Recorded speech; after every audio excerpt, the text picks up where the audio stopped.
ఏంట్రా అన్నావ్? పాపమని ఫ్రెండ్షిప్ చేసావా? సార్, శ్రీనివాస్ సార్, చాలా సంతోషం సార్. ఇదిగో ఇలాంటి మాటలు వినాల్సి వస్తుందనే మిమ్మల్ని మా ఇంటికి భోజనానికి పిలుస్తాం, కానీ మీ ఇంటికి మమ్మల్ని రమ్మంటే ఏదో తెలియని భయం. ఇలాగే ఏం వినాల్సి వస్తుందని భయం రా మాకు. మేము మాత్రం మిమ్మల్ని నాయుడు గారు, రెడ్డి గారు, చౌదరి గారు అని గౌరవంగా పిలవాలి. కానీ మీరు మాత్రం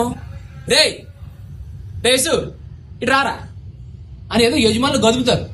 ఎందుకని? అది మీరు మాకు ఇచ్చే గౌరవం.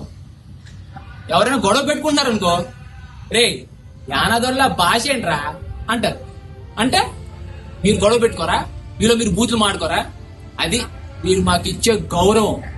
అందుకేరా మా తాత మా నాన్న బాగా చదువుకుని గవర్నమెంట్ జాబ్ తెచ్చుకున్నా నేను మాత్రం ఇలా ఉండిపోయాను. నేను కూడా కష్టపడి చదువుకుని లెక్చరర్ అవుదామనే విజయవాడ వెళ్ళా, హాస్టల్లో జాయిన్ అయ్యా, ఫీజు కట్టా.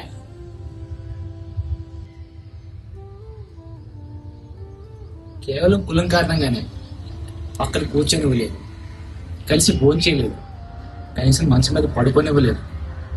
ఆ క్షణం అనిపించింది, నేను ఎంత చదువుకున్నా, ఎంత పెద్ద ఉద్యోగం సంపాదించాను, ఈ సంఘంలో గౌరవం మాత్రం సంపాదించాను. నాకేమన్నారా? అవునరా, నువ్వు నేను ఒకే కాలేజీలో చదువుకున్నావు, కానీ నీకుండే మర్యాద నాకు ఉండదు.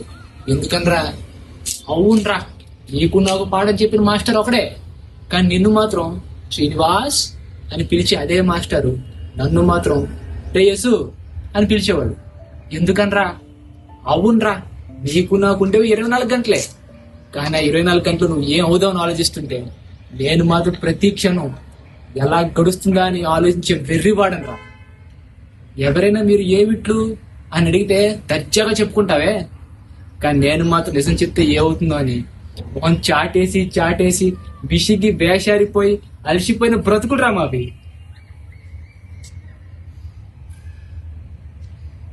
నీకు ఉద్యోగంలో న్యాయం కావాలి, నాకు సంఘంలో గౌరవం కావాలి. ఇప్పుడు చెప్పరా ఏది ఎక్కువ బాధ కలిగిస్తుందో? ఉద్యోగులు న్యాయమా, సంఘం ఇవ్వని గౌరవమా? కేవలం కులం పేరుతో నేను దగ్గరికి తీసిన ఇదే సమాజం అదే కులం పేరుతో దూరం నెట్టేస్తుందిరా నన్ను. ఇప్పుడు చెప్పరా ఏది ముఖ్యమో? న్యాయమా, గౌరవమా, దగ్గరలా, దూరాలా?